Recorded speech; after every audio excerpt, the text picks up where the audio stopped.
ये कहानी शहर के बाहर एक घने जंगल की है, जहां लोगों का कहना है कि दो सिर वाली चुड़ैल दिखाई देती है जो लोगों का खून पीती है।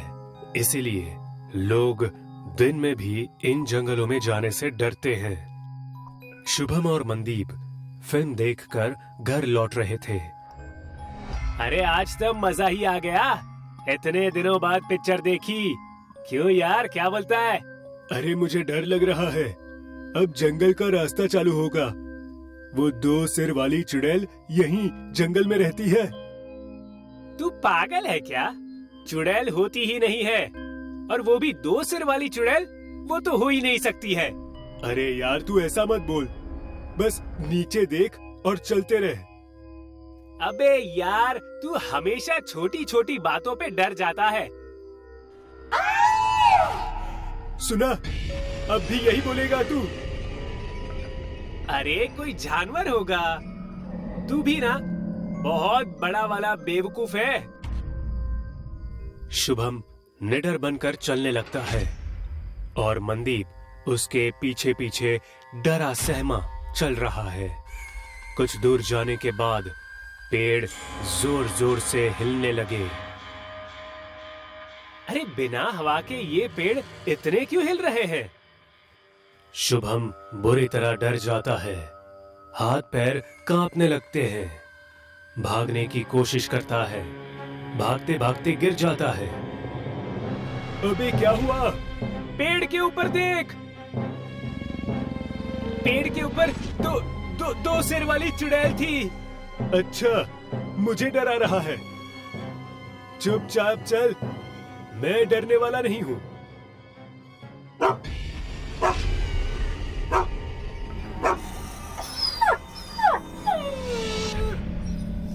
तभी झाड़ियों में से एक कुत्ता बाहर आता है। कुत्ता जख्मी है। कुत्ते को देखकर शुभम और डर गया। उसके माथे से पसीना टपकने लगा। जरूर दो सिर वाली चुड़ैल ने ही कुत्ते को काटा है।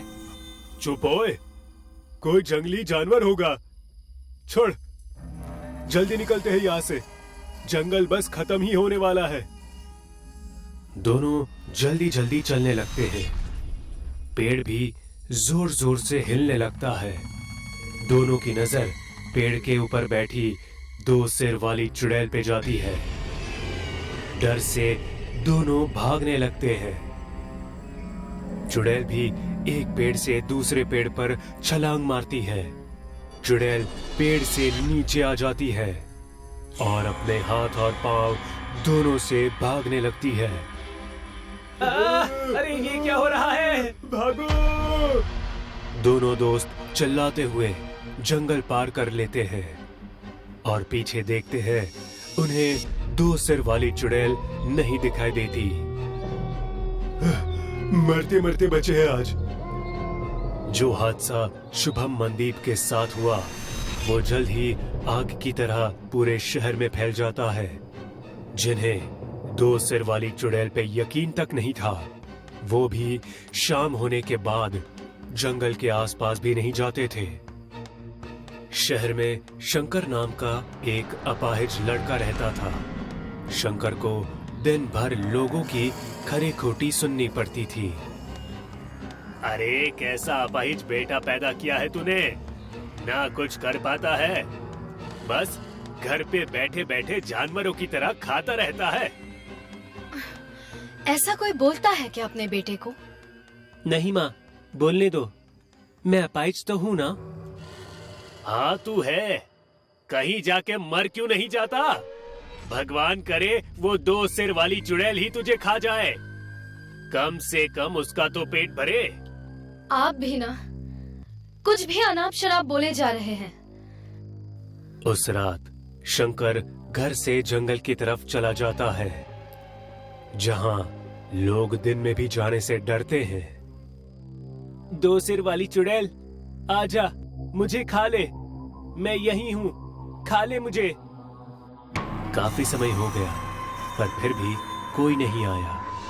लगता है कोई दो सिर वाली चुड़ैल नहीं है। लोग ऐसे ही डराते हैं। अगर होती तो अभी तक मैं मर जाता। तभी जंगल से किसी के चलने की आवाज आती है। शंकर डर के पीछे घूमता है। कौन है वहां? अंधेरा होने की वजह से शंकर को कुछ दिखाई नहीं देता है, बस लाल आंखें दिखाई देती है और वो आंखें शंकर के पास आ रही होती है। शंकर डर के मारे कांपने लगता है। जैसे ही वो आंखें उसके नजदीक होती है, वो डर से नीचे गिर जाता है। शंकर के सामने 2 सिर वाली चुड़ैल खड़ी होती है। मुझे डरना नहीं है। मेरा इस दुनिया में क्या काम? मुझे मर जाना चाहिए। 2 सिर वाली चुड़ैल मुझे मार दे। 2 सिर वाली चुड़ैल की आंखें लाल हो जाती है। उसके 2 सिर बहुत ही डरावने दिखाई देते हैं। ये देखकर किसी की भी रूह तक कांप जाए। मैंने आज तक किसी की जान नहीं ली, तो तुझे क्यों मारूंगी? पर लोग कहते हैं 2 सिर वाली चुड़ैल सबका खून पी लेती है। खून नहीं पीती, बस लोगों को डराती हूँ। पर क्यों? क्योंकि मुझे अकेला रहना है जंगल में, शांति से। पर मैंने कभी किसी की जान नहीं ली। तू क्यों मरना चाहता है? बचपन से ही अपाहिज हूँ, किसी काम का नहीं। मार दो मुझे। मैं भी 2 सिरों के साथ पैदा हुई थी। लोग मुझे देवी की तरह पूछते थे। जब 16 साल की हुई, तब एक तांत्रिक ने मेरा अपहरण कर लिया और मेरी बलि दे दी अपनी शक्ति बढ़ाने के लिए। उस तांत्रिक की शक्ति तो नहीं बढ़ी, पर मैं ना मर सकी ना जिंदा रह सकी। मैं यही रह गई इन जंगलों में, और आज 2 सिर वाली चुड़ैल के नाम से लोग जानते हैं। वही लोग पहले मुझे देवी की तरह पूछते थे। आपके साथ बहुत बुरा हुआ। आप बुरे नहीं हो। मैं लोगों को ये जरूर बताऊंगा। कोई यकीन नहीं करेगा। मरने के बाद लोग याद तक नहीं करते। लोग मतलबी है और मतलबी ही रहेंगे। तू मेरा छोड़, अपनी जिंदगी बना। तेरे पास लंबी जिंदगी है दोस्त। मैं जीना चाहती थी, उस तांत्रिक ने मुझे जीने नहीं दिया। तेरे पास मौका है, जी ले अपनी जिंदगी, जी ले। चुड़ैल इतना बोलकर गायब हो गई। 2 सिर वाली चुड़ैल की कहानी शंकर के मन को छू गई। उसने ठान लिया कि वो जीवन को सार्थक बनाएगा, और इस ख्याल के साथ वो जंगल से लौट गया। आज भी 2 सिर वाली चुड़ैल लोगों को डराती है। वो नहीं चाहती कि कोई भी उसके जंगल में आए। एक गांव में अनु नाम की एक बौनी लड़की रहती थी, जो उम्र में 20 साल की थी, पर ऊंचाई में वो छोटी थी। एक दिन अनु और उसकी 3 सहेलियां कॉलेज से घर की ओर जा रहे थे। सुनो सब, आज हम कुएं में तैरने चले? हाँ, अच्छा आइडिया है। चलो, बहुत मजा आएगा। हाँ हाँ, चलो। ए अनु, तुम कहाँ चली गई? तुम्हें तैरने आएगा? तुम तो अपने छोटे छोटे पैरों से तैर भी नहीं पाओगी।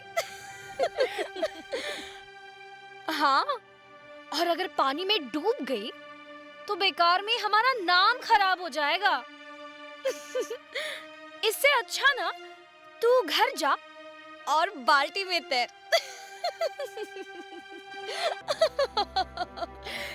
क्या बकवास कर रही है? लड़कियां फिर से हंसने लगी और अनु वहां से निराश होकर घर चली गई। रात के समय अनु गुस्से में अपने घर से निकली और कुएं की तरफ चल पड़ी। थोड़ी ही देर में वो कुएं के पास आ पहुंची। कुएं का पानी काफी गहरा और शांत था। वो डर डर के कुएं में उतरी और तैरने लगी, पर उसे तैरने में तकलीफ हुई और वजन के कारण डूबने लगी। वो मदद के लिए पुकारने लगी।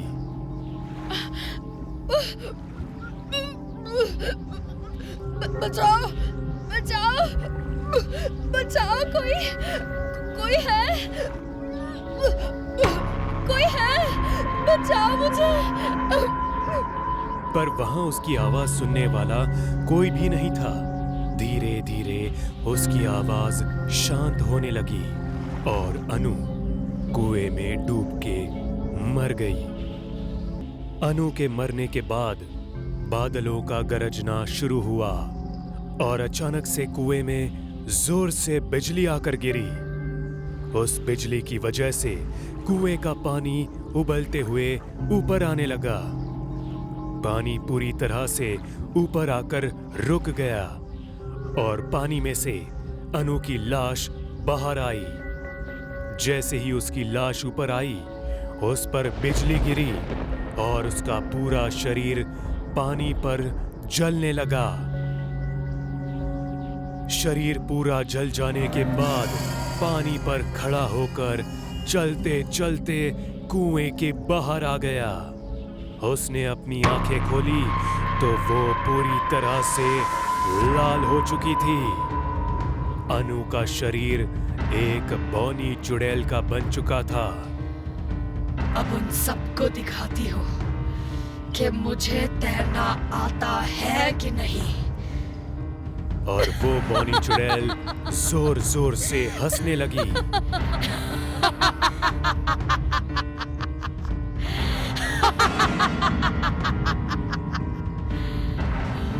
वो बौनी चुड़ैल हवा में उड़कर गांव आ गई और एक एक करके उन तीनों लड़कियों को सोते हुए उठाकर अपने साथ कुएं के पास ले गई।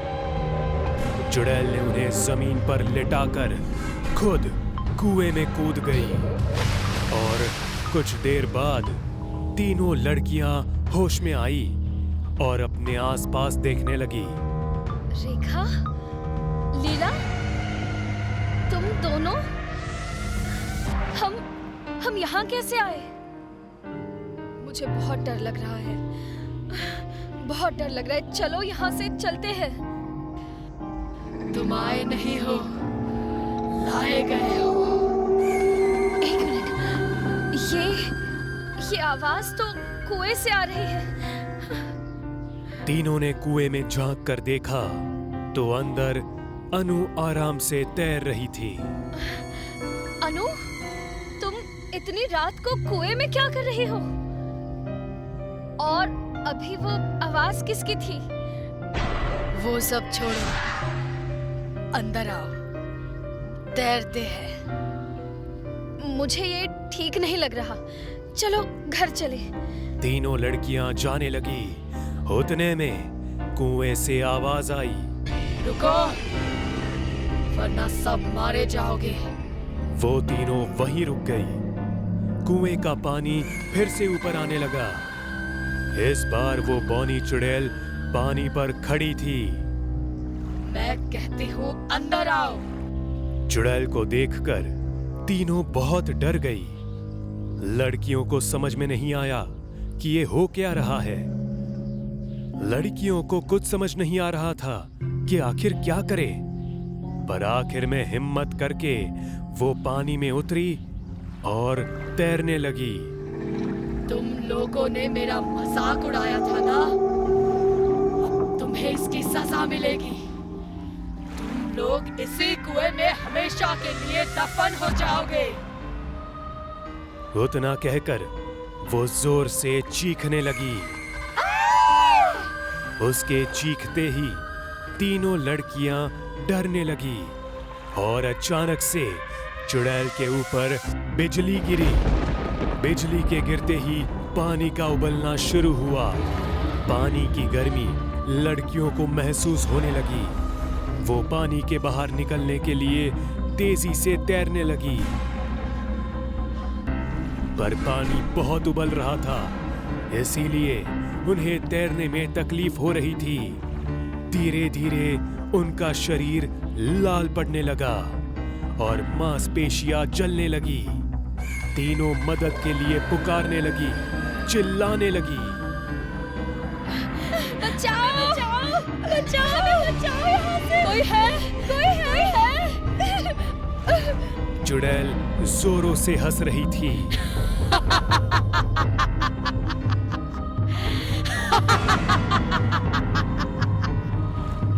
कुछ देर बाद तीनों के शरीर आग में जलने लगे। लड़कियां दर्द के मारे जोरों से चीख रही थी। चुड़ैल को ये सब देखकर बहुत मजा आ रहा था। आखिर में लड़कियों के शरीर पूरी तरह से जलकर पानी पर तैरते रहे। पानी फिर से नीचे जाने लगा। पानी के नीचे जाते ही उस चुड़ैल ने तीनों लड़कियों की लाशें उठाई और पानी के नीचे गायब हो गई। कहते हैं कि अगर किसी देवी देवताओं का शाप तुम्हें लग जाए तो पूजा पाठ करके उसमें से आसानी से मुक्त हो सकते हैं, लेकिन अगर किसी हैवान का शाप तुम्हें जकड़ ले तो उससे निकलना बहुत ज्यादा मुश्किल होता है। ऐसे ही एक हैवान के शाप ने गुना नाम के गांव को जकड़ लिया था। उत्तरी इलाके में एक पहाड़ था और उसके ठीक नीचे ये गुना नाम का गांव बसा हुआ था। गांव में बहुत खुशहाली थी। खेतों में फसल भी अच्छे से हो रही थी। चारों तरफ उल्लास का माहौल था। मगर एक रात जब सारा गांव गहरी नींद में सो रहा था, तब गांव के पीछे का पहाड़ अचानक से हिलने लगा। सबको लगा कि भूकंप आ गया और इसकी वजह से सब लोग डरने लगे। लेकिन ऐसा बिल्कुल भी नहीं था। वो पहाड़ एक हैवान की वजह से इतना ज्यादा हिल रहा था, जो अपनी बरसों की नींद पूरी करके जागने ही वाला था। सभी गांव वाले क्या हुआ ये देखने के लिए इकट्ठा हो गए। पहाड़ टूटने लगा था और उसके पत्थर नीचे गांव के घरों पर आकर गिर रहे थे। धीरे धीरे करके आधा पहाड़ नीचे गिर गया, पर गांव वालों को कुछ भी समझ नहीं आ रहा था कि आखिर ये सब हो क्यों रहा है। अचानक पहाड़ का हिलना और पत्थरों का गिरना बंद हो गया। लेकिन पत्थरों के गिरने की वजह से पहाड़ के बीचों बीच एक बहुत बड़ा गड्ढा बन चुका था और सभी लोग घबराकर उस पहाड़ की तरफ देखने लगे थे। अचानक उस पहाड़ के अंदर से किसी जानवर के चिल्लाने की आवाज आई और उसी के साथ साथ एक बहुत बड़ा आग का गोला बाहर फेंका गया। वो आग का गोला सीधे जाकर गांव के खेतों में गिरा और सारे खेत जलने लगे। सारे गांव वाले खेतों की ओर भागने लगे, पर उतने में ही पहाड़ के अंदर से एक आवाज आई, रुको! सारे गांव वाले फिर से पहाड़ की तरफ मुड़ गए। उनके मुड़ते ही पहाड़ के अंदर से एक विशालकाय सांप बाहर निकलने लगा। वो सांप इतना मोटा और विशाल था कि पूरे पहाड़ को निगल सकता था। उस सांप को देखकर सारे गांव वाले थर-थर कांपने लगे। वो सांप धीरे धीरे पहाड़ के अंदर से निकलकर पूरे गांव को अपने घेरे में लेने लगा। उसके शरीर के नीचे बहुत से घर और खेत बर्बाद हो रहे थे। उस सांप ने पूरे गांव को घेर लिया और फिर से पहाड़ी पर आ गया। उसने अपना मुंह गांव वालों की ओर किया और अपनी लाल आंखें दिखाकर कहने लगा, आज से तुम सब मेरे गुलाम हो। जैसा मैं कहूँगा वैसा ही तुम्हें करना होगा। आज से किसी का भी गांव में आना और गांव से बाहर जाना बंद। और कल से रोज एक इंसान मुझे खाने के लिए चाहिए। अगर गलती हुई तो पूरे गांव पर मेरा कहर बरसेगा। इतना कहकर उसने अपने मुंह से आग का गोला बाहर निकाला और एक घर पर छोड़ दिया। वो पूरा घर मिनटों में जलकर राख हो गया। और एक बात, गांव में लोग खत्म नहीं होने चाहिए। ये तुम्हारी जिम्मेदारी है। उस दिन के बाद गांव का जैसे पूरा नक्शा ही बदल गया। उस सांप के कारण पूरे गांव को शाप सा लग गया था और बाकी सभी गांव वाले उस गांव को शापित गांव बुलाने लगे थे। गांव का हाल बेहाल हो गया था। बहुत से लोग तो बीमारी और भूख से मरने लगे थे और जो बच रहे थे वो सांप का शिकार होते जा रहे थे। इस शाप की वजह से गांव में लोगों की संख्या कम हो रही थी। इसीलिए गांव वालों ने हर साल बहुत से बच्चे पैदा करने का तय किया, पर इसमें भी बहुत सी औरतें अपनी जान गंवा रही थी। सालों बीत गए थे और वो पूरा गांव एक रेगिस्तान की तरह बंजर दिख रहा था। गांव में एक भी औरत जिंदा नहीं बची थी जो किसी को जन्म दे सके। बस कुछ ही मर्द और एक पुजारी बचा था। बस कुछ दिन और बचे हैं, उसके बाद हम सब मारे जाएंगे। अरे सारे गांव को निकल गया है ये हैवान। पुजारी जी, क्या इस शाप का कुछ तोड़ नहीं है? नहीं है, मैंने बहुत सी कोशिशें की पर कुछ नहीं हुआ। कुछ तो रास्ता होगा पुजारी जी, यहाँ सब मर रहे हैं। ये हैवान जब से जागा है तब से गांव में एक बूंद भी बारिश नहीं हुई। इस बात को सुनकर पुजारी को अचानक कुछ याद आया और वो बोलने लगा, शायद एक रास्ता अभी भी है। कौन सा? एक दिन जब मैं रात को कुएं से पानी भरकर ले जा रहा था तब मेरे हाथ से मटका गिर गया और वो पानी बहता हुआ उस सांप के शरीर के नीचे चला गया था और पानी लगने से उसके शरीर का वो हिस्सा जलने लगा। मतलब अगर हम उस पर पानी डालें तो वो जल जाएगा? शायद हाँ। तो चलो फिर। अरे अरे रुको, हमारे पास इतना पानी नहीं है। इसके पूरे शरीर को जलाने के लिए हमें बारिश का पानी चाहिए। ये सही कह रहा है।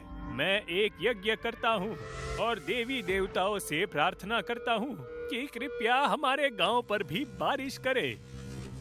पुजारी ने अपना यज्ञ शुरू किया।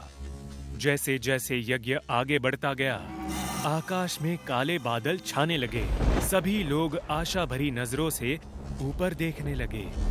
थोड़ी देर बाद बिजली का कड़कना शुरू हुआ।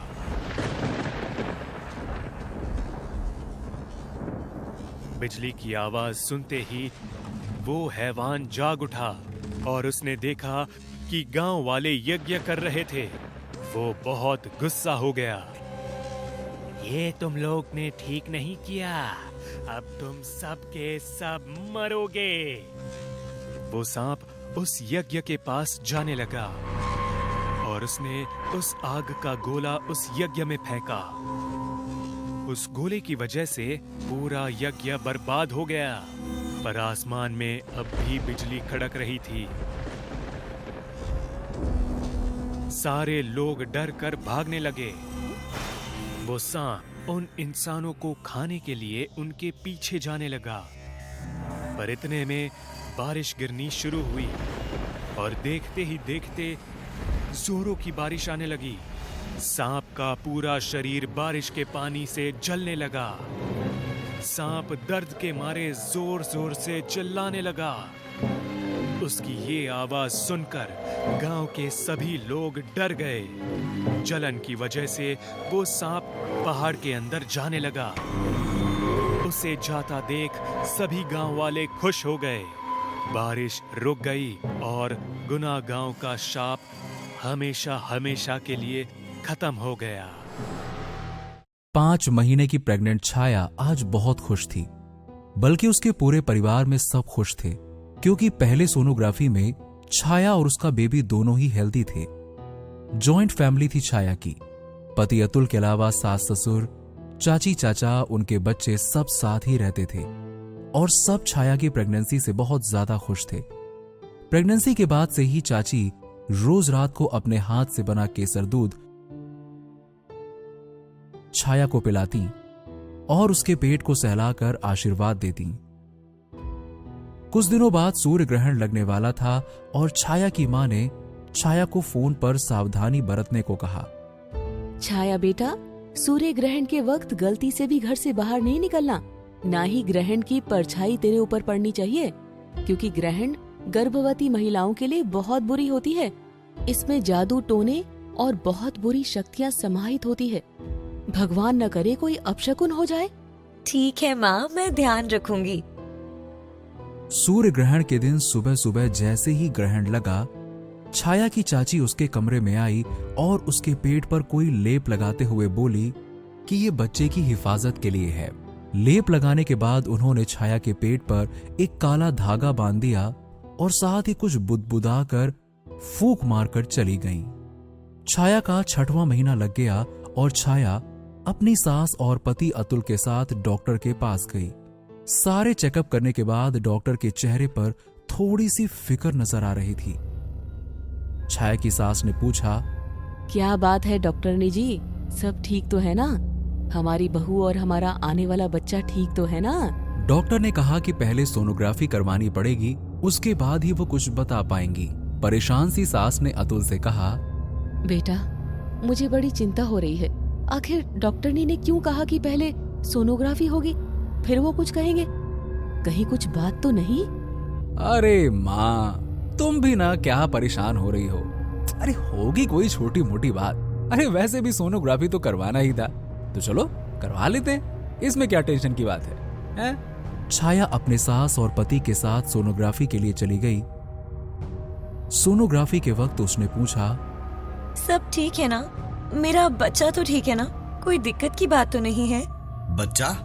तुम प्रेग्नेंट हो? जी, ये मेरे डॉक्टर के पेपर हैं। मेरी 6 महीने की प्रेगनेंसी है।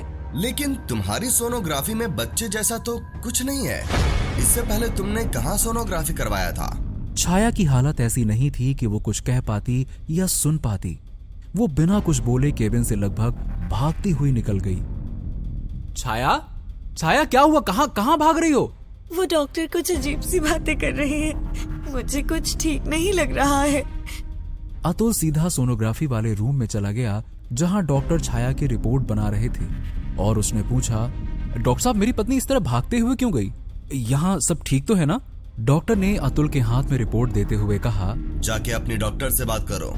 अतुल चुपचाप केबिन से बाहर निकला और छाया और अपनी मां को लेकर सीधा छाया की डॉक्टर के पास चला गया। डॉक्टर ने जैसे ही वो रिपोर्ट देखी, डॉक्टर की आंखें फटी की फटी रह गईं, क्योंकि डॉक्टर को यकीन नहीं हो रहा था कि ऐसा कुछ हो सकता है। सास ने जब पूछा कि क्या बात है, तब डॉक्टर ने बताया कि छाया तो प्रेग्नेंट है ही नहीं, मतलब उस रिपोर्ट में बच्चा कहीं भी दिखाई ही नहीं दे रहा, जबकि ऐसा होना नहीं चाहिए था, क्योंकि छाया के पहले सोनोग्राफी के रिपोर्ट में बच्चा हेल्दी था और साफ दिख रहा था, तो 6 महीने का बच्चा कहां जा सकता था। ये सब सुनकर छाया की रो रोकर हालत खराब थी। डॉक्टर ने कहा कि हमें कुछ टेस्ट करवाना होगा और अगर टेस्ट से कुछ नहीं होता तो हमें अबॉर्शन करवाना होगा। वो लोग जैसे ही घर आए सब पूछने लगे कि आखिर हुआ क्या। अतुल ने सारी बातें विस्तार से बताईं, लेकिन किसी को यकीन ही नहीं हुआ। घर पर छाया की चचेरी ननद आई हुई थी। उसने जब ये सुना तो वो छाया के गले लगकर रोती हुई बोली, फिक्र मत करो छाया, मेरा देखो, मेरी शादी को 10 साल होने वाले हैं, मुझे अब तक माँ बनने का सुख नहीं मिला है। इतना कहकर वो तिरछी नजरों से अपनी माँ की तरफ देखने लगी और उसकी माँ धीमे धीमे मुस्कुरा रही थी। उसी रात छाया को ऐसा लगा जैसे कोई उसके पेट पर हाथ फेर रहा है और उसे तेज दर्द हो रहा है।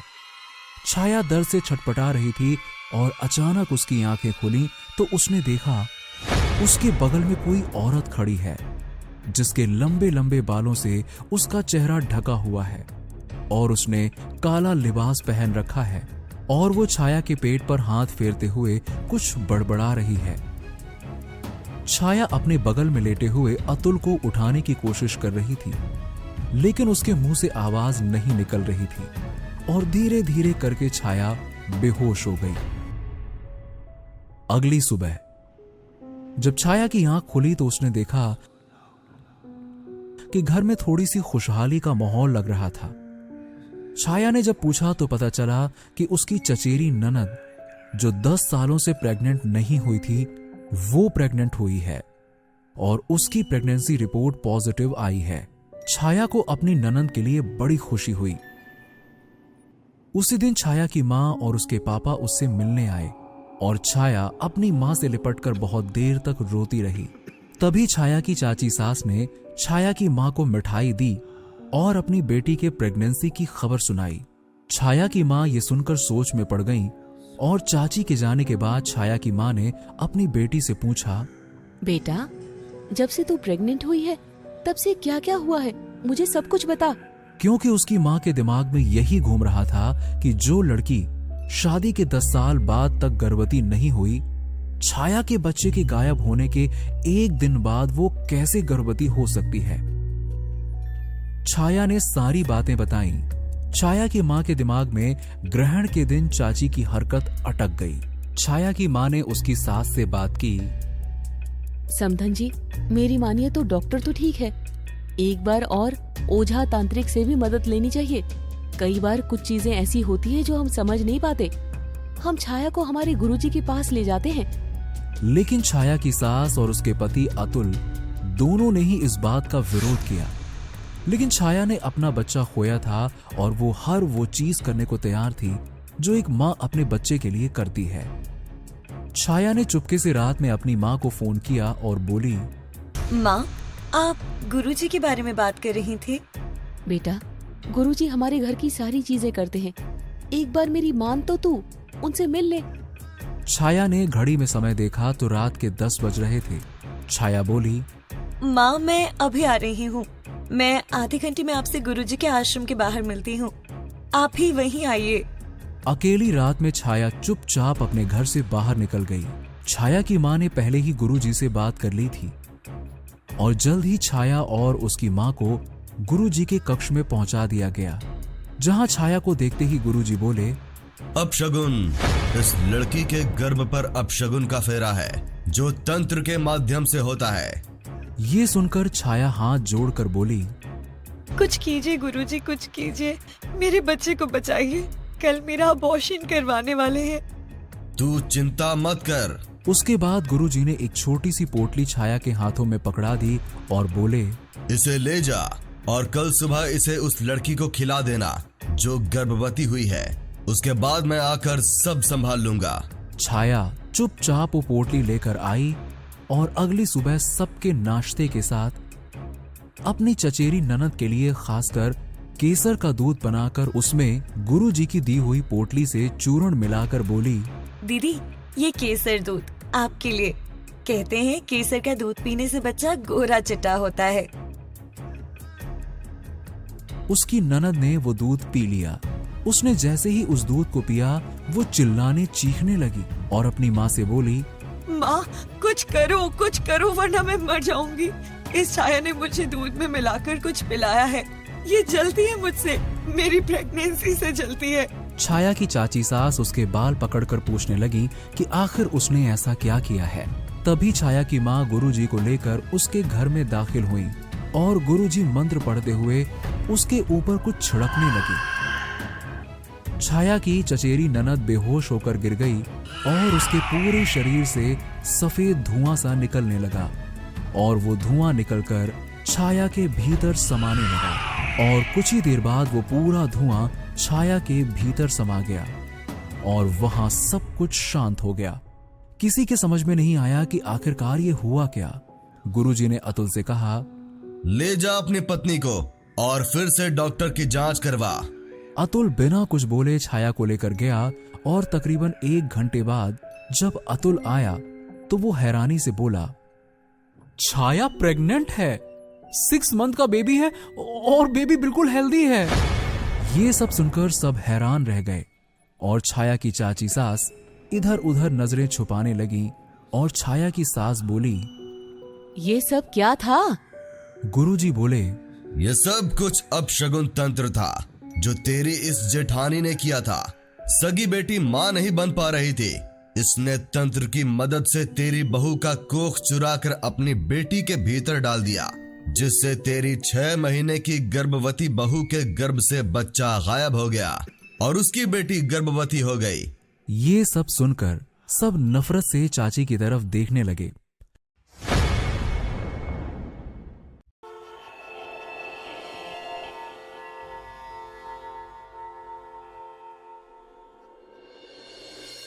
मिस्टर जयंत, आप लोग नए हो, कोई वर्क एक्सपीरियंस भी नहीं है। ऐसे में तुम और तुम्हारी टीम काम कैसे कर पाएगी? सर, आप काम देंगे तो एक्सपीरियंस भी हो जाएगा।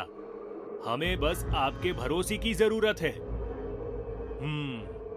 बट जहां बॉक्साइट निकालना है वो एरिया बहुत खतरनाक है। सोच लो, हम आज के युवा हैं सर, खतरों से खेलना और लड़ना दोनों जानते हैं।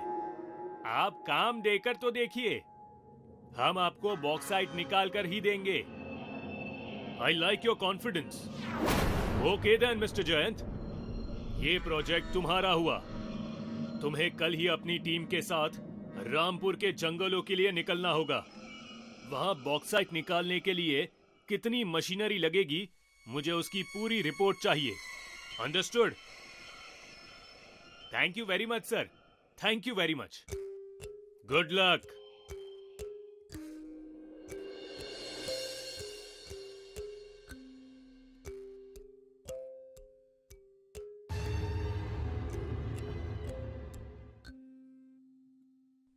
क्या बात बनी कि नहीं? जयंत, कुछ बोलोगे भी? क्या हुआ है? क्या बोलूं यार, कुछ समझ में ही नहीं आ रहा। पता था मुझे नए लोगों पर कोई इतनी जल्दी विश्वास नहीं करता। गया ये भी काम हाथ से। अरे मैंने कब कहा काम हाथ से गया? मतलब हमें काम मिल गया है। बॉक्साइट निकालने के प्रोजेक्ट को हमें ही लीड करना है। सच्ची मुच्ची, आ जाओ यार, इसी बात पर गले लग जाओ। Hip hip hurray! Hip hip hurray!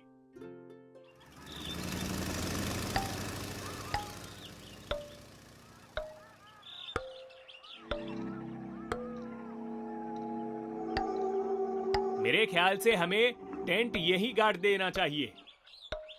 अंदर जंगल में जंगली जानवरों के आने का खतरा होगा। लग जाओ काम पर।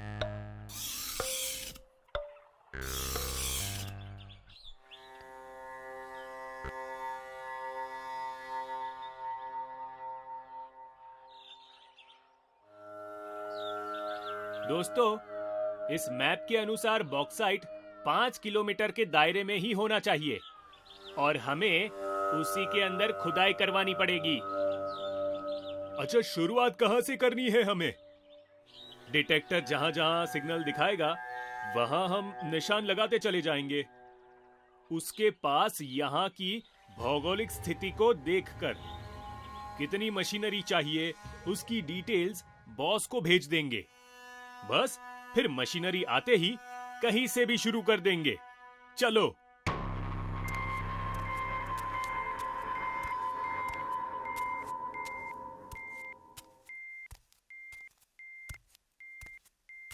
अबे यार मुकुल, तुझे डर तो नहीं लग रहा है ना? अरे जयंत, स्वाति, ये मुकुल कहाँ गया?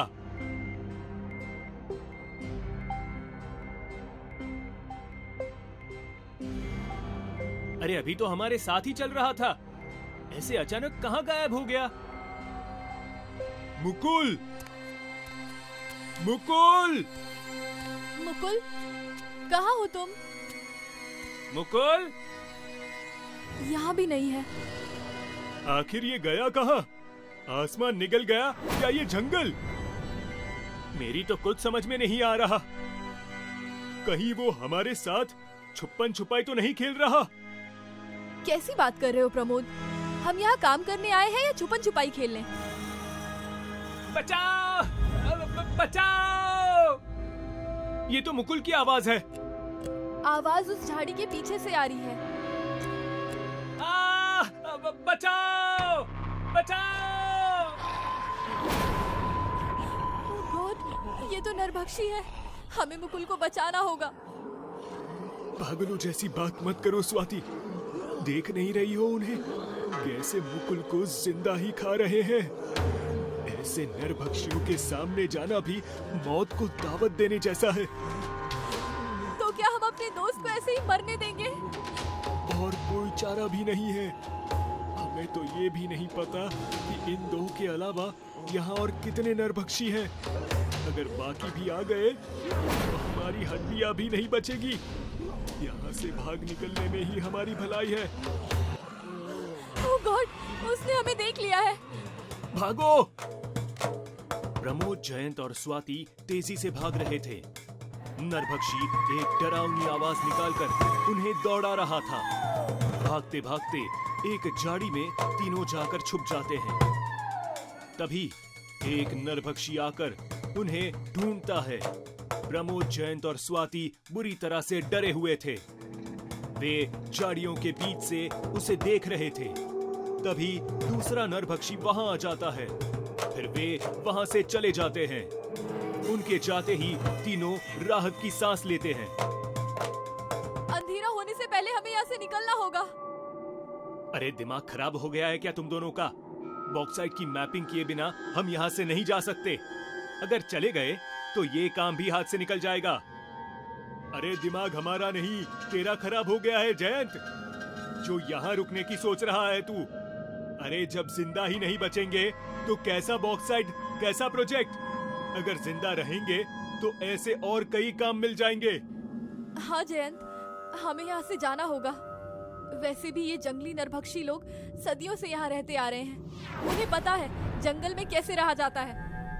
वो यहाँ रोजाना ना जाने कितने शेर, चीते, सांप और बिच्छू से लड़ते होंगे। यही उनकी प्रकृति है जयंत। बिना सोचे समझे हम यहाँ आ गए। ये हमारी गलती है। हमें नहीं आना चाहिए था। जान है तो जहान है। तुम दोनों समझ नहीं रहे हो। ऐसे मौके बार बार नहीं मिलते। अरे समझने की कोशिश तू नहीं कर रहा है यार जयंत। ये जंगल जंगली लोगों का घर है, हमारा नहीं। हम यहाँ उनके लिए घुसपैठिए हैं। वो हमें बिल्कुल भी बर्दाश्त नहीं कर पाएंगे। यहाँ खतरा है। खतरा है तो लड़ते हैं ना उससे। अरे ऐसे भागने की क्या जरूरत है? वैसे भी प्लेन को वापस बुलाने में 5 से 6 घंटे जाएंगे। तुम्हें क्या लगता है बिना लड़े हम उन नरभक्षियों से बच जाएंगे? वो हमें नोटिस कर चुके हैं और हमें ही ढूंढ रहे हैं। हमें जिंदा रहना है तो उनसे लड़ना ही होगा। कैसे? हमारे पास तो हथियार भी नहीं है लड़ने के लिए। मेरे पास एक चाकू है। बढ़िया, हम मजबूत और बड़े डंडे काटकर उसे नुकीला बनाकर हथियार की तरह इस्तेमाल करेंगे। जल्दी से लकड़ियां ढूंढो।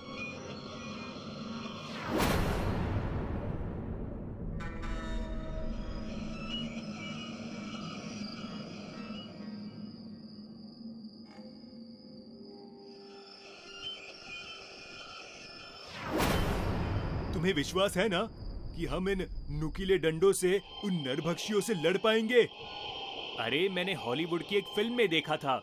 उसमें हीरो ऐसे ही जंगली दुश्मनों को मारता है। चलो आगे बढ़ो। सावधान रहना, हम पर कहीं से भी हमला हो सकता है।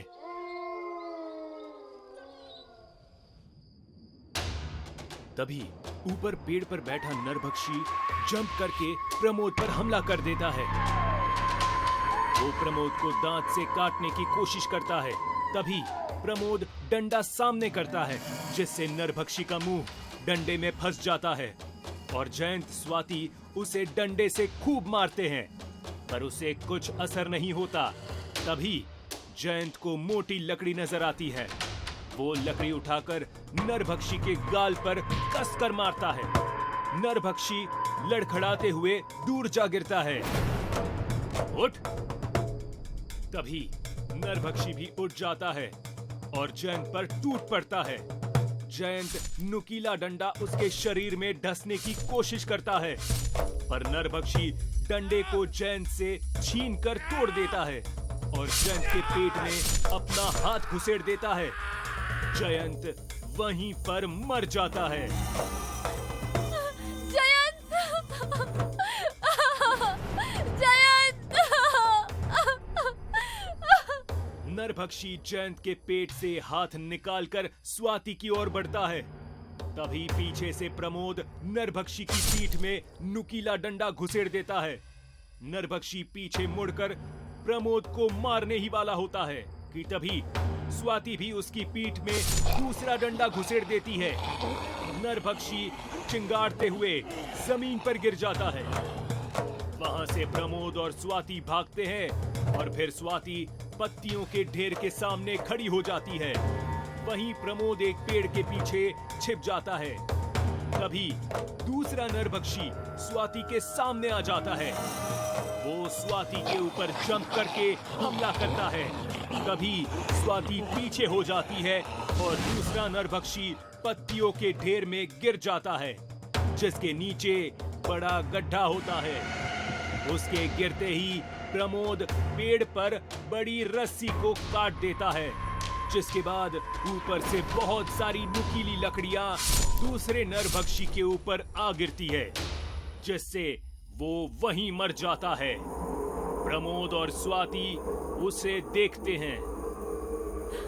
और नरभक्षी आए उससे पहले हमें जंगल से बाहर निकल जाना होगा। प्रमोद और स्वाति दौड़ते हुए घने जंगल से दूर आ जाते हैं। रुक कर हांफने लगते हैं। तभी प्रमोद का फोन बजता है। वो जेब से फोन निकालता है। हेलो प्रमोद, ये जयंत और मुकुल फोन क्यों नहीं उठा रहे हैं? और काम कहां तक पहुंचा? सॉरी सर, अब वो कभी फोन नहीं उठा पाएंगे। दोनों मर चुके हैं और हम भी बड़ी मुश्किल से जान बचाकर जंगल से बाहर निकले हैं। हम ये काम नहीं कर पाएंगे और आप भी भूल जाइए। अरे लेकिन स्वाति और प्रमोद चले जा रहे थे। तभी उनकी तरफ कोई बहुत तेजी से दौड़ता हुआ आया। स्वाति और प्रमोद दोनों पीछे पलटकर देखते हैं और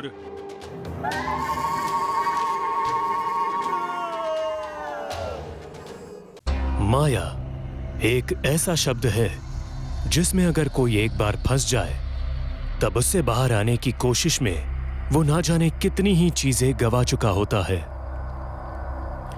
आज की कहानी भी एक ऐसे ही गांव पर आधारित है जिस पर किसी जमाने में एक मायावी डायन का कब्जा हुआ करता था, तो बड़े हैरत अंगेज तरीके से अपना शिकार करती थी। अरे श्यामजीत, अब तुमको क्या ही बताए। कल रात वो डायन मेरे दरवाजे पर भी कटोरा लेकर पहुंची थी। हम चुपचाप बैठे रहे, दरवाजा नहीं खोले, वरना मरना तो निश्चित था। हाँ बबलू, तुम एकदम सही किए। वो अपनी माया से किसी को भी फंसाकर अपने कब्जे में कर सकती है। वैसे ही गांव के कई लोग उसके कैद में जा चुके हैं।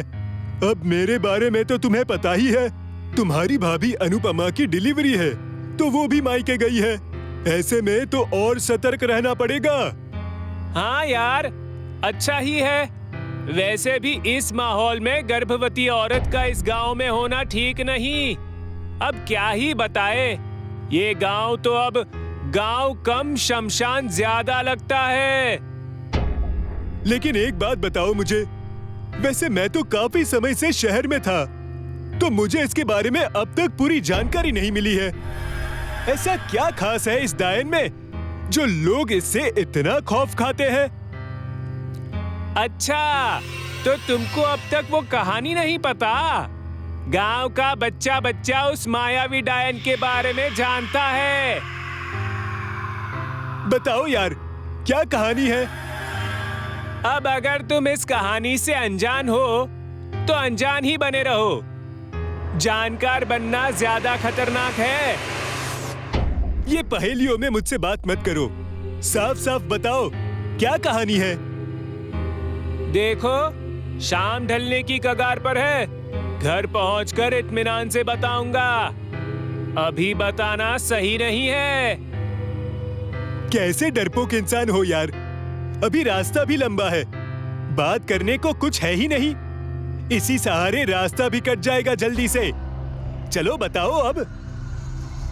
श्यामजीत के लगातार जिद करने पर बबलू मान जाता है और भगवान का नाम जपते हुए उस खौफनाक दास्तां पर से पर्दा उठाने की कोशिश करता है जिससे पूरा गांव डरता था।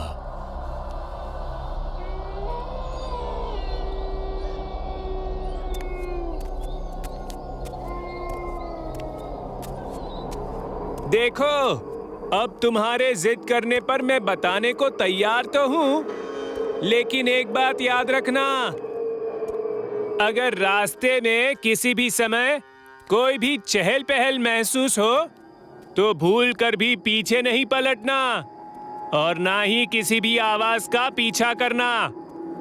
मैं ऐसा इसलिए बोल रहा हूं क्योंकि ये हमेशा से तुम्हारी आदत रही है। हाँ मेरे बाप, मैं नहीं बोलूंगा कुछ, तुम बोलना शुरू करो। सालों पहले गांव में दूर से एक औरत आकर बस गई थी। उसकी एक कुटिया थी।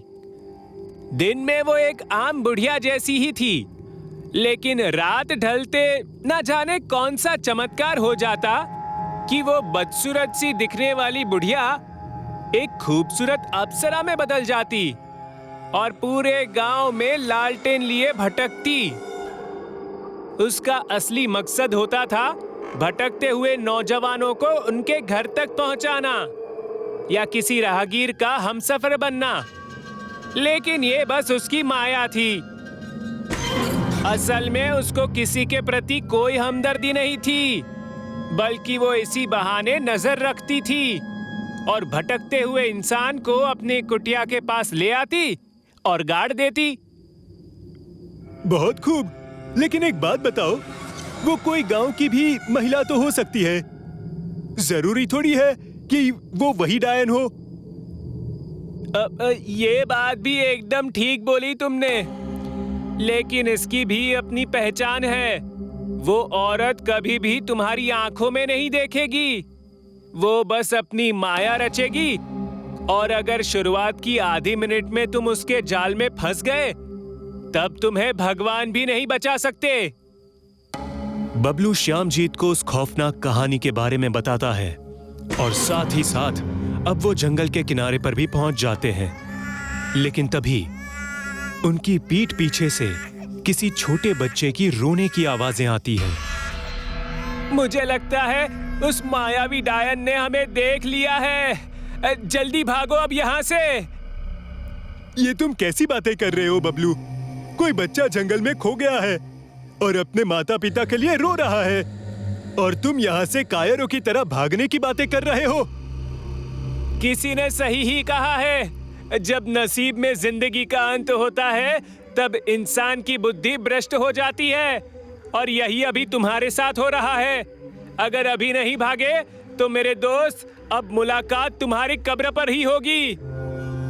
इतना कहकर बबलू पूरी ताकत से वहां से भागता है, लेकिन श्यामजीत अभी भी अपने मन की दुविधा में फंसकर खड़ा का खड़ा रह जाता है और फिर धीरे से पीछे पलटता है। श्यामजीत अब जो देखता है वो देखकर उसके होश उड़ जाते हैं। जमीन पर उसी की गर्भवती पत्नी अनुपमा पड़ी होती है जो दर्द से छटपटा रही थी। अनुपमा, तुम तो मायके गई थी, यहां क्या कर रही हो? श्यामजीत सोचता है शायद मायके से घर लौटते वक्त उसने इसी जंगल का रास्ता चुना। वो तो शुक्र है श्यामजीत भी यहीं था। तभी एक गहरे कोहरे से भरी रात छाने लगती है।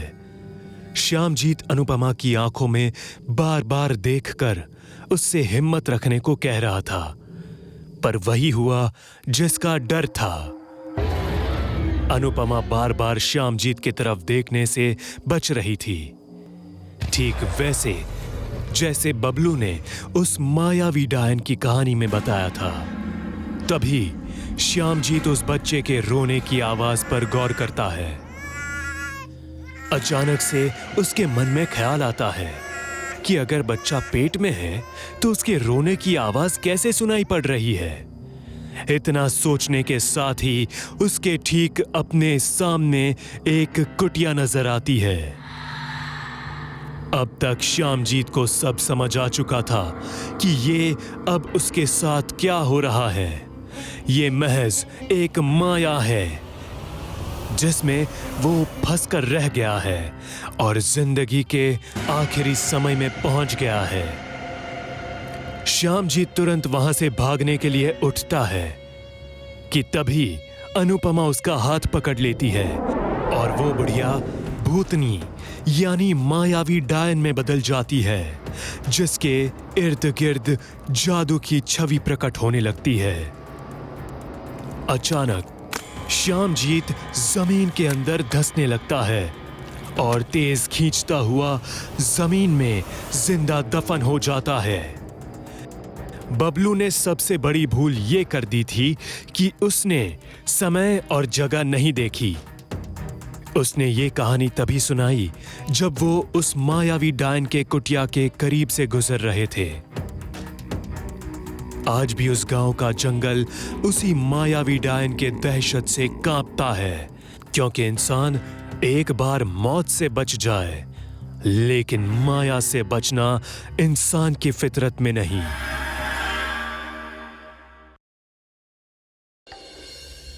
हर गांव की तरह हमारे गांव में भी एक पुलिस चौकी थी, जहां 2-4 पुलिस वाले काम करते थे। उन्हें ज्यादा काम नहीं होता था, क्योंकि गांव में गुनाह कम होते थे। पर एक रात एक पुलिस वाले ने गलती से एक चुड़ैल को बंदी बना लिया और चौकी ले गया।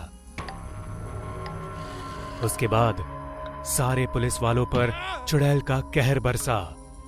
उसने पूरा पुलिस थाना तहस नहस कर दिया और सारे पुलिस वालों को मार डाला और जाते जाते उनकी आत्माओं को शाप दे दिया कि जब तक तुम्हें कोई बुलाएगा नहीं, तब तक तुम इस चौकी में कैद रहोगे।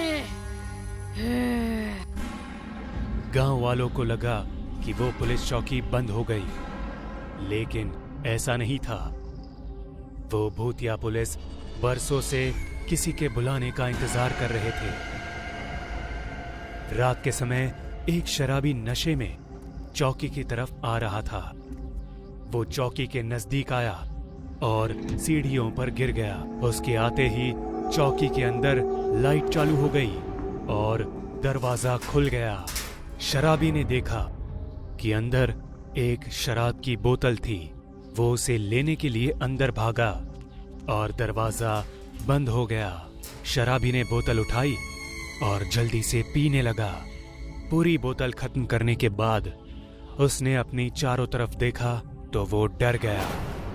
सभी तरफ पुलिस वालों की लाशें पड़ी हुई थी और चौकी का बुरा हाल था। अचानक सभी पुलिस वाले जिंदा होने लगे।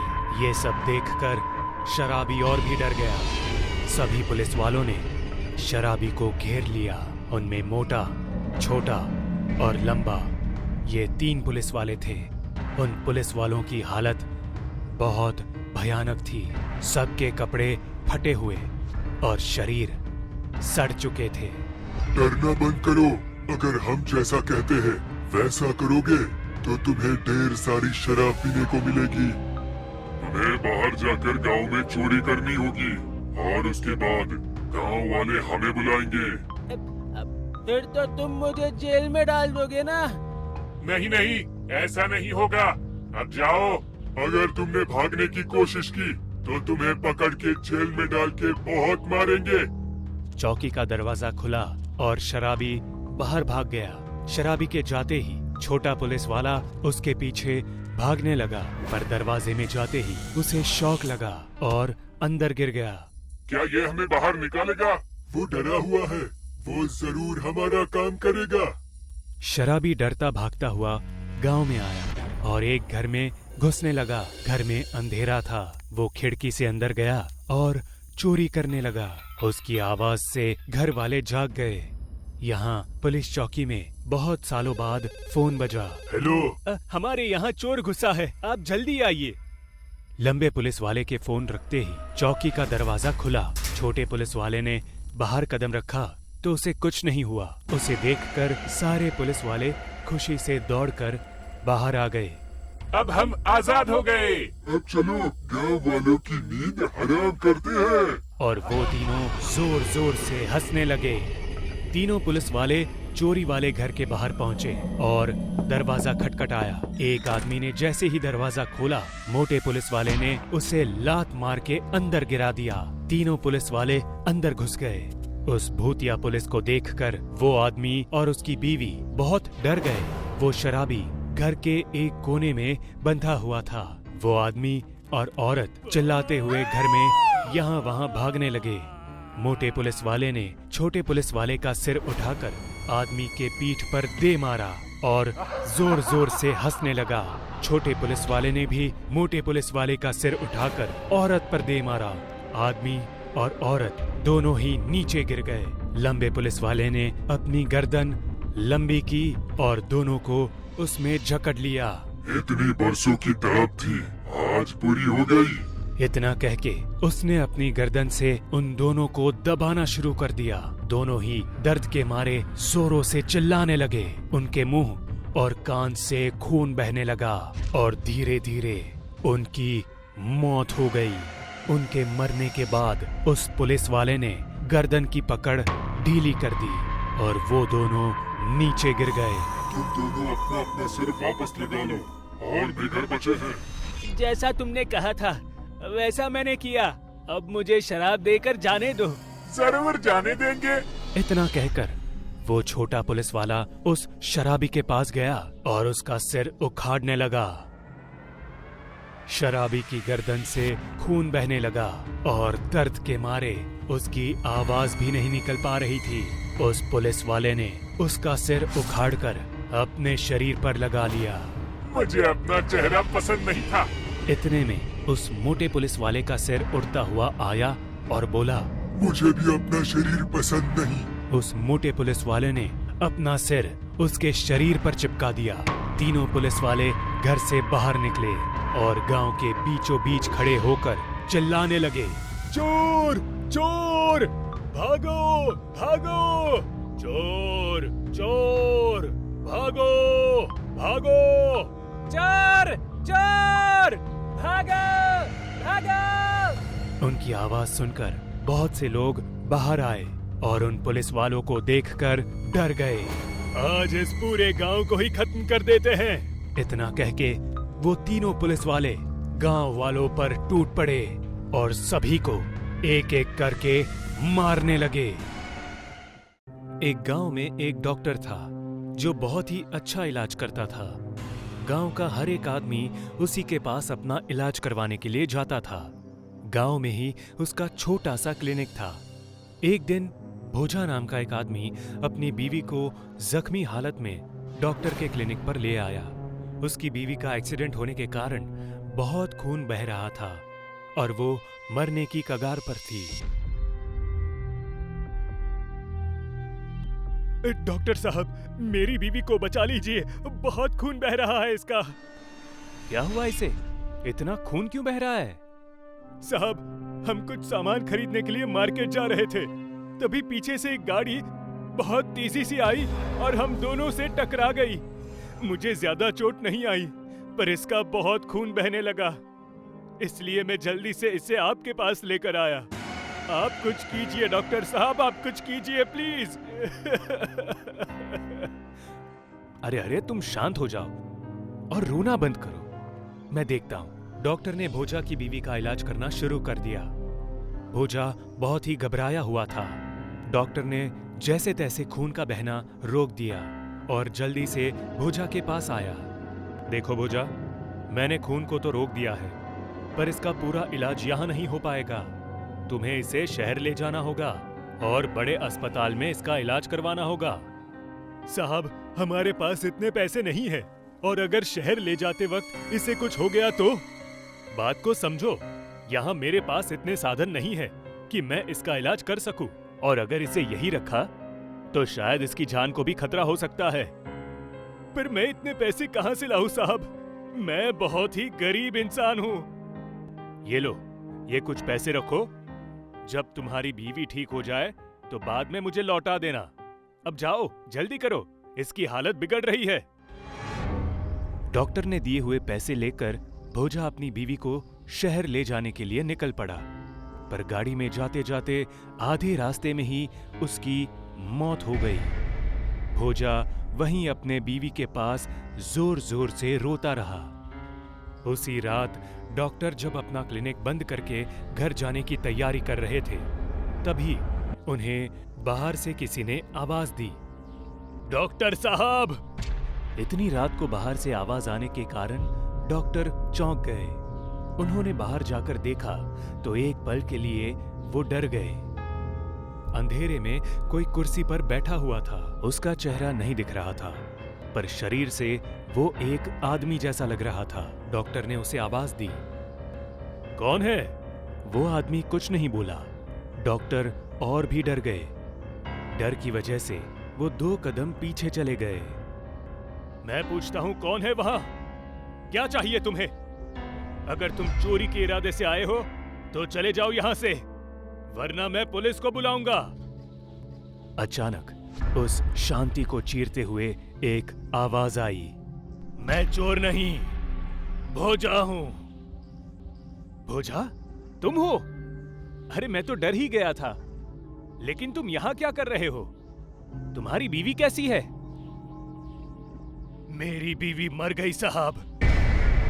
अरे पर यह हुआ कैसे? तुम तो उसे शहर ले गए थे ना? भोजा एकदम से उठा और चिल्लाते हुए डॉक्टर के सामने गया। शहर तक नहीं पहुंच पाई वो, रास्ते में ही दम तोड़ दिया उस बेचारी ने, और ये सब तुम्हारी वजह से हुआ है। भोजा गुस्से से पागल हो रहा था। उसके दिमाग पर खून सवार था। भोजा, तुम शांति से बैठ जाओ, फिर बात करते हैं। और ये मुझ पर इल्जाम लगाना बंद करो, इसमें मेरी कोई गलती नहीं है।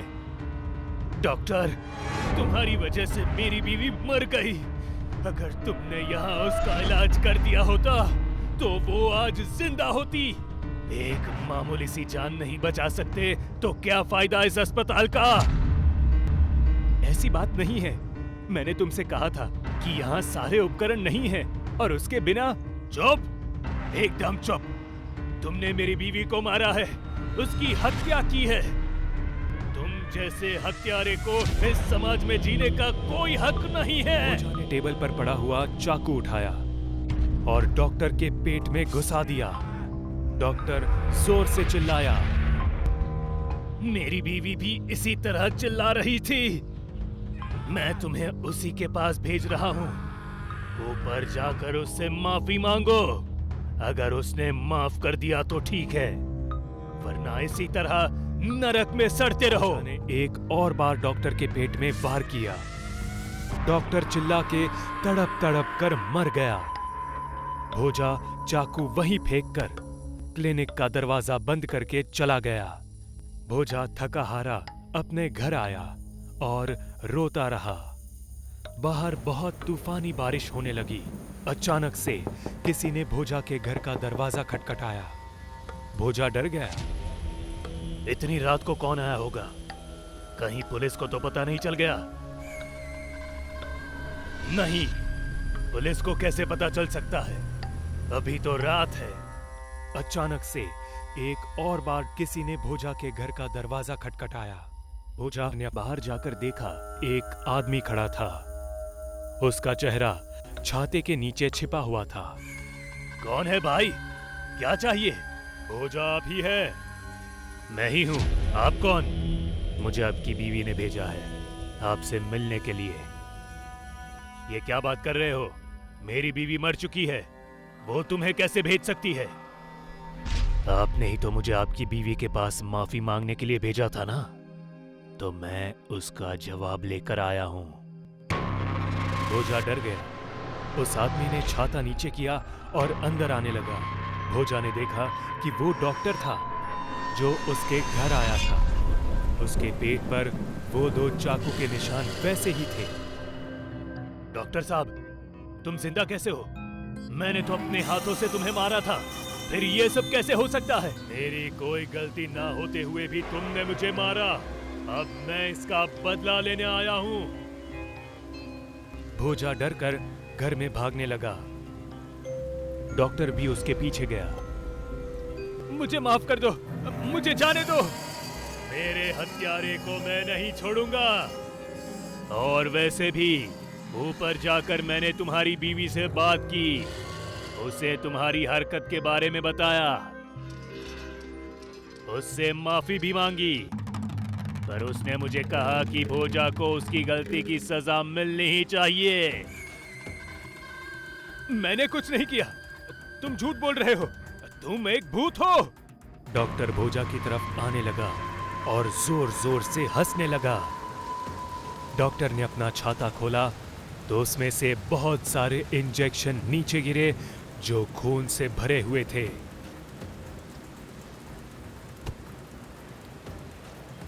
अभी तुम्हारे इस गंदे और गलत दिमाग का इलाज करता हूं मैं।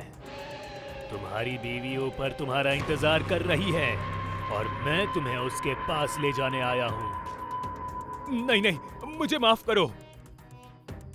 डॉक्टर ने नीचे पड़े हुए इंजेक्शन में से एक इंजेक्शन उठाया और भोजा के गले में घुसा दिया। डॉक्टर ने पूरा खून उसके गले में छोड़ दिया और इंजेक्शन वापस नहीं निकाला। भोजा दर्द के मारे जोर से चिल्लाया और नीचे गिरने लगा। जहां डॉक्टर ने इंजेक्शन मारा, भोजा की वो जगह नीली पड़ गई। एक एक करके डॉक्टर ने सारे इंजेक्शन भोजा के शरीर में लगा दिए। भोजा का पूरा शरीर धीरे धीरे नीला पड़ गया और नीचे गिरकर थर थर कांपने लगा। भोजा को ऐसा देखकर डॉक्टर बहुत खुश हो रहा था। उसके बाद डॉक्टर ने वही चाकू निकाला जिससे उसकी हत्या हुई थी। उसने वो चाकू भोजा के पेट में घुसा दिया और उसकी आंतड़ियां बाहर निकाल दी। भोजा दर्द के मारे चिल्लाने लगा और थोड़ी ही देर में उसकी मौत हो गई। आज के बाद अगर किसी ने डॉक्टर पर बिना वजह हाथ उठाया तो मैं उसका इलाज इसी तरह से करूंगा। भोजा, चलो अपनी बीवी के पास, वो तुम्हें मिलने के लिए तरस रही है।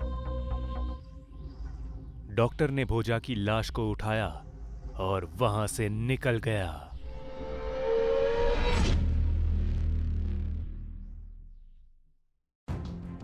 इसके पहले भाग में आपने देखा कि कैसे अर्चना उसी फार्म हाउस के सामने थी जहां कुछ वक्त पहले ही उसके सारे दोस्त मारे गए और अर्चना इसी का सच जानने के लिए वापस से फार्म हाउस के अंदर जाती है।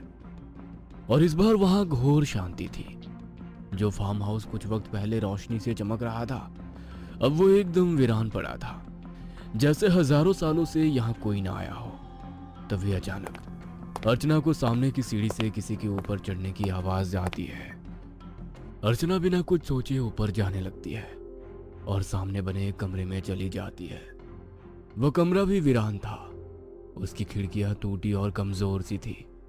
तभी अचानक ही अर्चना की नजर जाती है उस खिड़की के बाहर, जहां वो देखती है कि उसके दोस्त जिंदा है और इसी घर के बाहर खड़े होकर घर को देख रहे हैं। अर्चना भागते हुए नीचे जाती है तो वो देखती है कि उसके दोस्त सोफे पर बैठकर बातें कर रहे हैं। अर्चना उन्हें देखकर कहती है, तुम लोग ठीक हो? ये सब क्या हो रहा है? इतने में ही अभिषेक कहता है, अरे तुम ऐसी बातें क्यों कर रही हो? हम सब तो कब से यहीं पर बैठकर बातें कर रहे हैं। तुम ही पता नहीं कब से कहाँ गायब थी। कहाँ गई थी तुम? अरे वो सब छोड़ो, आओ बैठकर बातें करते हैं। क्या सच है वो जो मैंने पहले देखा, या फिर ये? इतने में ही नेहा अर्चना का हाथ पकड़कर उसको सोफे पर बैठा देती है और सभी दोस्त बातें करते हैं और हंस रहे होते हैं। इतने में ही डोरबेल बजती है तब अर्चना एकदम से डर जाती है और कहती है, डोर ओपन मत करो, इतनी रात में कौन ही आएगा। अरे अर्चना डरो मत, कोई पड़ोसी होगा, रुको मैं देख कर आता हूँ। ऐसा कहकर नितिन गेट खोलता है। सामने एक कपल होते हैं, रवि और प्रिया। रवि कहता है, देखिए हमारी कार अचानक ही खराब हो गई एंड यहाँ आसपास कोई होटल नहीं है, तो क्या आज रात हम आपके यहाँ रुक सकते हैं?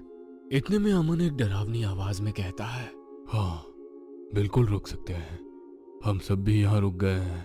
क्या मतलब? इसकी तो मजाक करने की आदत है। हम दोस्त यहाँ पार्टी करने आए हैं, आओ सब एंजॉय करो।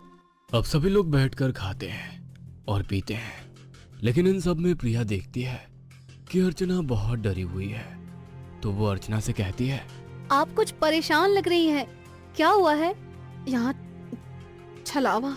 इतने में ही नेहा कहती है, अरे कुछ नहीं है, इसने बुरा सपना देख लिया है तब से परेशान है। आप लोग बैठो, मैं किचन से कोल्ड ड्रिंक लेकर आती हूँ। ऐसा कहकर अर्चना किचन की तरफ जाने लगती है, और जब वो किचन की तरफ जा रही होती है तो सामने रखे हुए एक शीशे में उसको सोफा साफ दिख रहा था। लेकिन थोड़ा आगे जाते ही अर्चना के माथे से पसीना पानी की तरह बहने लगा। वह वापस शीशे के पास आकर अपने दोस्तों को देखती है।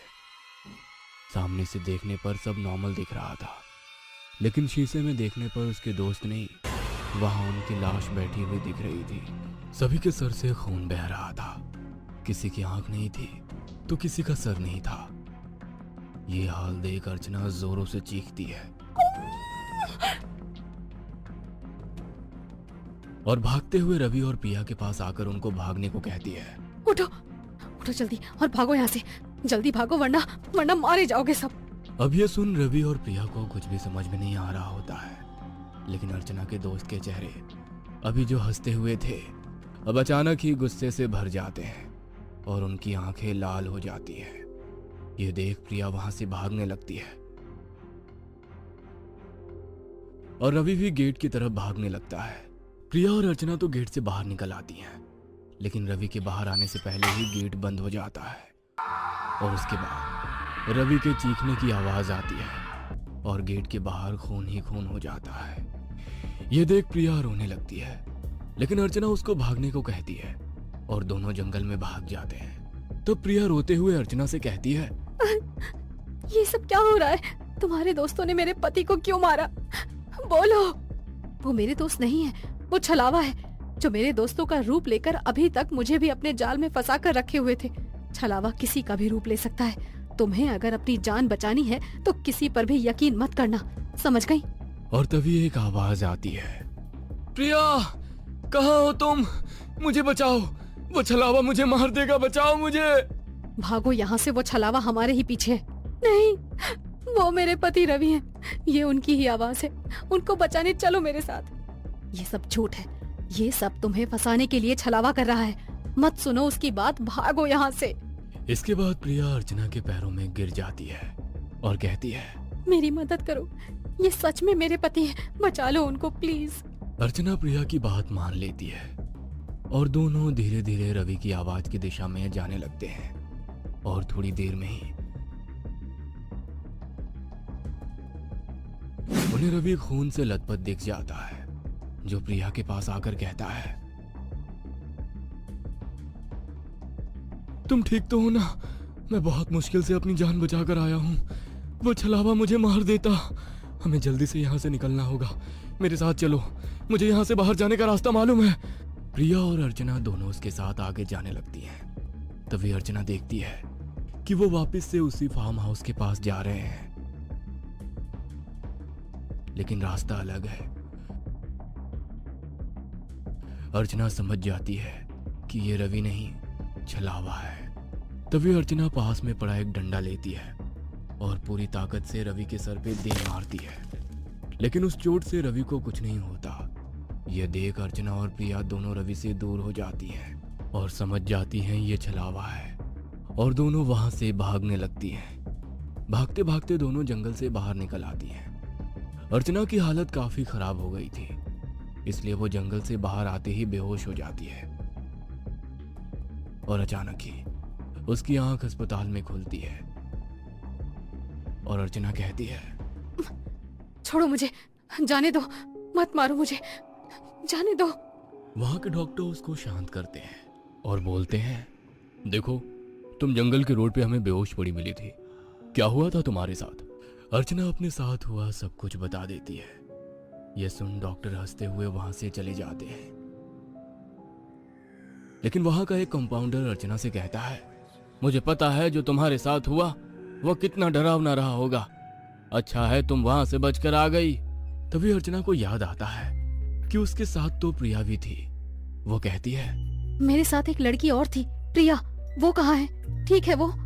नहीं, तुम वहां अकेली थी, तुम्हारे साथ वहां कोई नहीं था। क्या? ऐसा कैसे हो सकता है?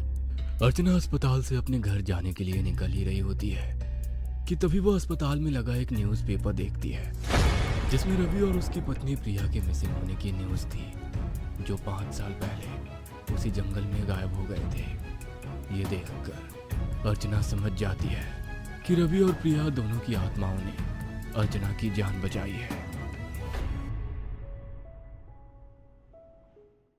सुशांत ऑफिस का काम खत्म करके थका हारा घर आया था। घर में आते ही वो अंकिता को आवाज देने लगता है, अंकिता, अंकिता, अंकिता, कहाँ हो तुम? मेरे सर में बहुत तेज दर्द हो रहा है, प्लीज एक स्ट्रॉन्ग कॉफी पिला दो यार, प्लीज। सुशांत की आवाज देने पर भी अंकिता बाहर नहीं आई, तो सुशांत उसे किचन में ढूंढने चला गया और किचन में सामने का नजारा देखकर सुशांत दंग रह गया। अंकिता ने अपने चेहरे को अपने बालों से ढक रखा था। उसके सामने एक थाली थी जिसमें मिर्ची, नींबू, नमक, इमली और लाल मिर्च थी, और वहीं बगल में गरम कोयले से भरी थाल थी और अंकिता वो सब खा रही थी। अंकिता, ये सब क्या कर रही हो तुम? दिख नहीं रहा है क्या? खाना खा रही हूँ, तुम्हें भी चाहिए क्या? तुम पागल हो गई हो क्या अंकिता? क्या हुआ है तुम्हें? क्यों, ये सब पसंद नहीं आया तुम्हें? तो ये खाओगे? अंकिता ने एक जलता हुआ कोयला हाथ में लिया और सुशांत को देने लगी। सुशांत डर गया। तभी अंकिता ने वो जलता हुआ कोयला अपने मुंह में डाल लिया। ये नजारा देखकर सुशांत के हाथ पैर कांपने लगे। अब भी हिम्मत है मुझे रोकने की? सुशांत डर के मारे वहां से भाग गया। अंकिता और सुशांत मुंबई के रहने वाले थे। 1 हफ्ते पहले सुशांत को ऑफिस से लेटर मिलता है कि उसका 1 साल के लिए ट्रांसफर किया जा रहा है गुजरात के चंदनपुर गांव में। ये बात सुनकर सुशांत का मुंह लटक गया। सर, आप मेरा ट्रांसफर किसी दूसरे शहर में कर दीजिए ना, इस गांव में क्यों, वो भी गुजरात में? देखो सुशांत, ये कंपनी के डायरेक्टर का डिसीजन है, मैं इसे बदल नहीं सकता, लेकिन मैं ट्राई करूंगा कि तुम्हें वहां 1 साल तक रहना ना पड़े। लेकिन हमारे नए प्रोजेक्ट के लिए तुम्हें वहां जाना तो पड़ेगा। हो सकता है कि इस प्रोजेक्ट के सक्सेस के बाद तुम्हें भी इंक्रीमेंट मिल जाए और वहां तुम्हारे और तुम्हारे परिवार के लिए सारी फैसिलिटीज ऑलरेडी प्रोवाइड की गई हैं और घर के कामों के लिए एक आदमी भी है। विला में पहुंचने के बाद वो तुम्हें मिल जाएगा। अपनी तरक्की के लिए सुशांत ने प्रोजेक्ट को एक्सेप्ट कर लिया और गुजरात चला गया। तकरीबन 12 घंटे का सफर करने के बाद वो चंदनपुर गांव में पहुंचता है और रुक्मणी विला के सामने आकर खड़ा हो जाता है। रुक्मणी विला किसी पुराने बंगले की तरह लग रहा था। ये क्या है यार, ऐसा भी कोई विला होता है क्या? सुशांत, अब जो भी है जैसा भी है, हमें इसी के साथ एडजस्ट करना है, सो अब अपना मुंह मत बनाओ और अंदर चलो। अंदर आते ही एक बूढ़े आदमी ने दरवाजा खोला। वो बूढ़ा आदमी बहुत शांत लग रहा था। अंदर आ जाओ बेटा। चाचा जी, आप? मेरा नाम रघु है बेटा, मैं इस पुराने विला की रखवाली करता हूँ। बेटा, तुम्हें एक बात बताना चाहता हूँ, यहाँ आए हो तो जरा संभल कर रहना। मैंने तुम्हारे साहब को भी समझाने की बहुत कोशिश की थी कि तुम्हें कहीं और रहने की जगह दे दे, लेकिन उन्होंने मेरी बात नहीं मानी। लेकिन आप ऐसा क्यों चाहते हैं कि हम यहाँ ना रहें? कुछ बातें ऐसी होती हैं जिन पर भरोसा नहीं किया जा सकता, लेकिन वो होती हैं बेटा। देखो, यहाँ ऊपर एक कमरा है जो कई सालों से बंद है, बस वहाँ मत जाना। सुशांत को कुछ समझ में नहीं आया। उसने चाचा जी की बातों पर ज्यादा ध्यान नहीं दिया। सब समझ में आ रहा है कि रघु चाचा यहाँ रहने से मना क्यों कर रहे थे।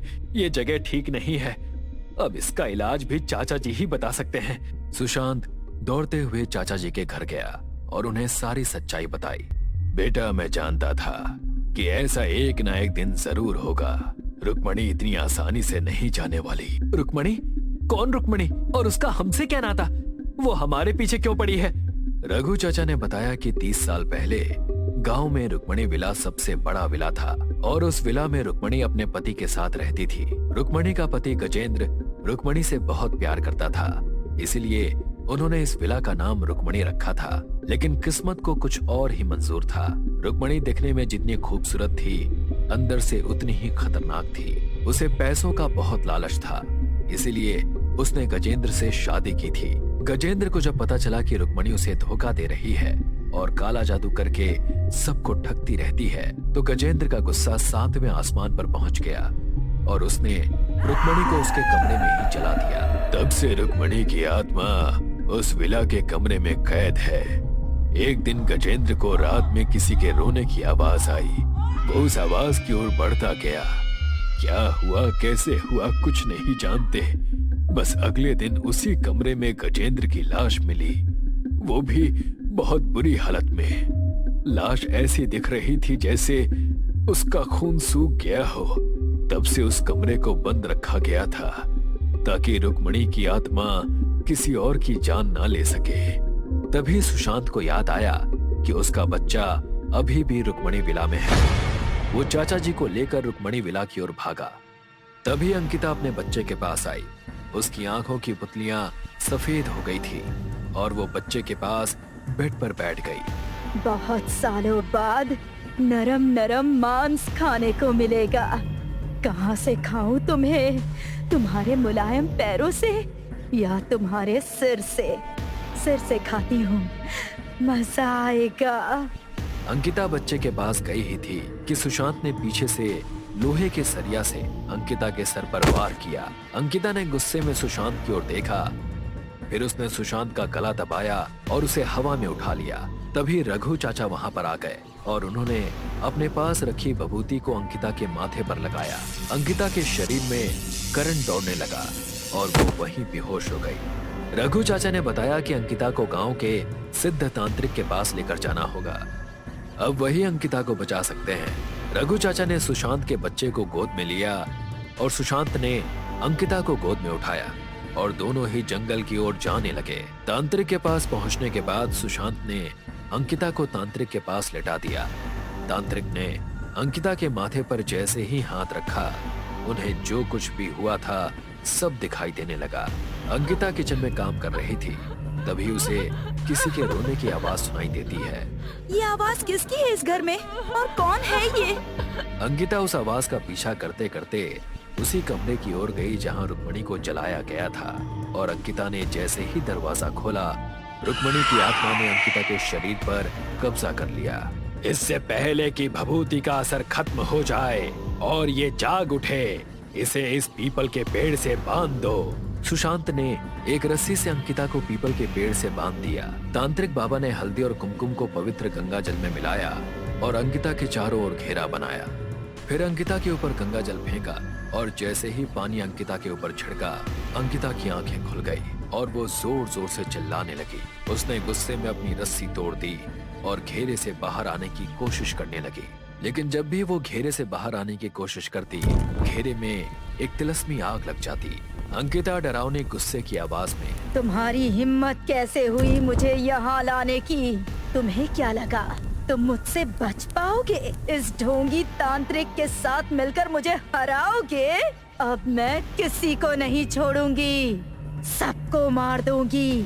मैं रुक्मिणी हूँ, रुक्मिणी। तांत्रिक बाबा ने वक्त ना गवाते हुए मंत्र बोलना शुरू किया। ओम क्लीम ऐं श्रीं कालिकाय नमः। ओम क्लीम ऐं श्रीं कालिकाय नमः। ओम क्लीम ऐं श्रीं कालिकाय नमः। तांत्रिक बाबा ने सुशांत को रुक्मणी विला में जाकर रुक्मणी की कोई भी एक अमूल्य चीज लाने के लिए कहा। रघु चाचा ने बताया कि रुक्मणी के कमरे में एक बड़ा सा संदूक है जिसमें उसने अपनी काली जादू की चीजें रखी हैं, वो लेकर आ जाओ।